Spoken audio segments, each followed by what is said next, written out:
you had issues with Ray J's fiance, Princess Love, and it seemed at some point Ray J stood up for her, but do you have any do you have any issues with Ray J too, since you have issues with Princess Love? Well, my issue with Ray is that I've known Ray since I was 16.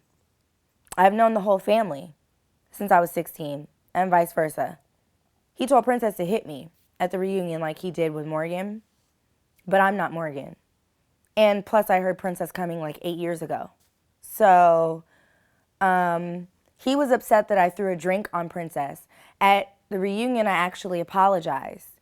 And at one point, Milan actually stood up for me because something else had happened. And, Milan was like, well, Moniece apologized and you didn't accept her apology. And they kept saying, no, she didn't. No, she didn't. Yes, the fuck I did. But at the same time, my issue with Princess wasn't just me standing up for Teairra. My issue with Princess was in that scene. Princess said, Princess was an alcoholic. I guess she changed, right? She and Ray stopped drinking together or some shit like that. But she was an alcoholic. And she was always drunk. And our issue started in New York at Yandy and Moniece's wedding, actually. I referred to Ray as Raymond. That upset her.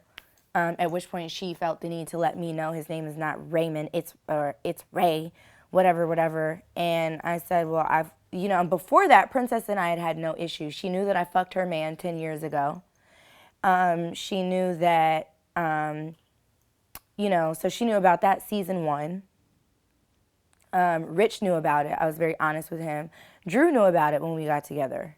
Because the industry is just so small, and point is, she felt some type of way in her drunken stupor at the wedding.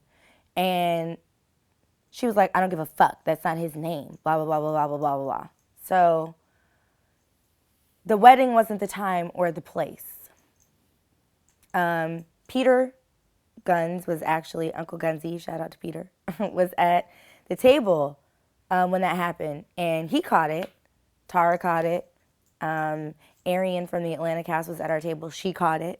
So I know I'm not crazy, and I don't drink. I don't smoke weed. I don't do illicit drugs. So you can't tell me anything because I don't forget shit because, bitch, I'm always sober.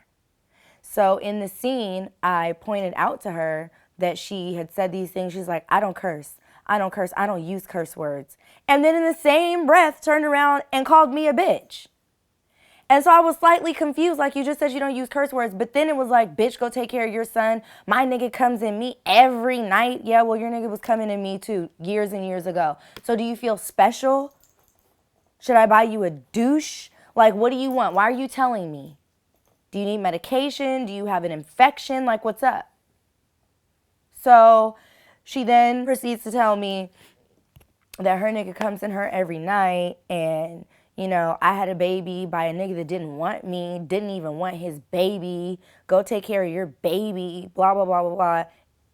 Now, this scene wasn't even my scene. I was just supporting Cass this day. But, I don't like to get dirty, and I don't like the gutter, and I'm not from the gutter. But, that's that stripper mentality. The bitch is from the gutter. And she's never going to shake that mentality. And really, I think her issue is that my introduction to the dick was through family. Hers, she had to suck and fuck an entire team of niggas, and she just so happened to get saved by one. But let's just call a spade a spade. That nigga didn't save her because he gave a fuck. He saved her to prove a point to Floyd, which was, what you can have, I can have, so I'll take your bitch to prove that to you. But he got the bottom of the barrel. So you were to prove a point. And that shit just so, it's like a nigga can't snatch a bitch to prove a point and then let the bitch leave, because then it discredits the whole point. She needs saving. He needs to prove a point. So he turned this hoe into a housewife temporarily. Let's see how long this shit lasts. I really could give two flying fucks. I don't give a fuck what they do.